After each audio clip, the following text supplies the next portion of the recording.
So guys, thank you so much. Welcome back. This is the Boys Arena kama kawaida, na leo tuko hapa hivi kuletea tu our reactions about the match week 10 ambayo imeweza kupigwa over the weekend. Na kwa sasa tuko hapa, nataka tu tuangalie the game. Kulikuwa na derby over the weekend, Chelsea against Tottenham, and I think Chelsea hapo hivyo walijaribu sana, walikuwa away but wakapiga Tottenham 1-0. Na hapa leo in the studio I'm not alone, niko hapa hivi na one of our sports analysts here and also a big Chelsea fan, kama vile unaweza angalia tu jersey ambayo amepiga Ian Kimani. So na tukiangalia tu Ian, tukiangalia over the weekend mlicheza against Tottenham Hotspur, and it was a derby and you won that match 1-0. Unaweza ukazungumziaje that game, kwa sababu tukiangalia tulitarajia mechi ngumu sana, but finally mliweza kupata all the 3 points.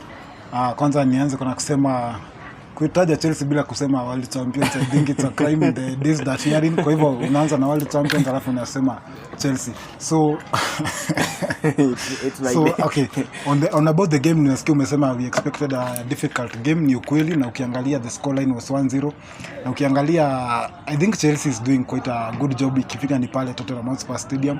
Imekuwa ni kama Tottenham ni Stamford, siku hizi tunawapiga tu Tottenham, yes. Tumezoea tunawapiga tu, and this game was no difference. Ukiangalia tuliingia pale na good mentality, the game was okay, vijana walijituma, na at the end of the game tukapata kwamba Maresca amefanya kazi yake, na tukarudi pale juu ya timu fulani hapo, sitaki kutaja juu ya security purposes, lakini ndio hao sisi world champions, tuko where we belong.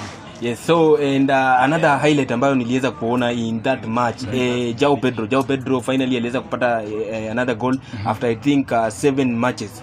Finally aliweza kufunga bao. Unaweza kumzungumziaje? Ni huyu jamaa tumeona tangu tuseme Cole Palmer atoke and even Liam Delap after that they got the injury, I think momentum yake iliweza kupoteza, but jana ameweza kufunga. Unaona hii inaweza kumpatia that confidence ya kuweza kuchase many goals in the coming matches, ama unaonaje?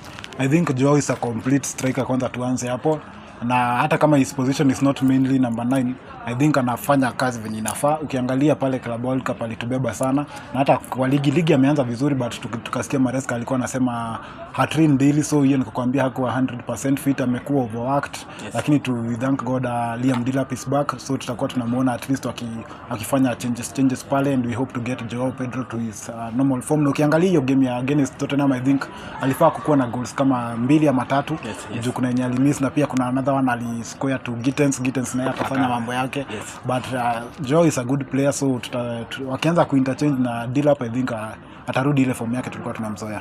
Sawa, so we'll wait and see kama atarudi yule the Joao Pedro we expect, ama bado itakuwa ni noma. And then before nikuulize swali ya mwisho, kwanza congratulations, tuliona kwanza ni kama discipline imeanza kuingia kwa team. You know you have been kila matches mlikuwa mnapiga kadi but hii game mlijaribu sana mka maintain, na hapo ilikuwa poa sana. And then sasa the last question tumeona ligi ni kama bado inakaa ngumu sana, kwa sababu ukiangalia kuna watu waliingia na matu ya V1s wakatolewa and also ukiangalia Liverpool wamekuwa wamepigwa 4 matches in a row, hao wameshinda, wameingia in the top 4. Then tukiangalia kuna team kama kina Sunderland hapo hivyo bado wanajaribu. Unaonaje kwa saizi in the standings? Sidhani kama mko top 6, I think. So unaonaje saizi, bado ni mapema sana, ama hii top 4 race unaonaje ni ngumu sana, ama bado ni mapema?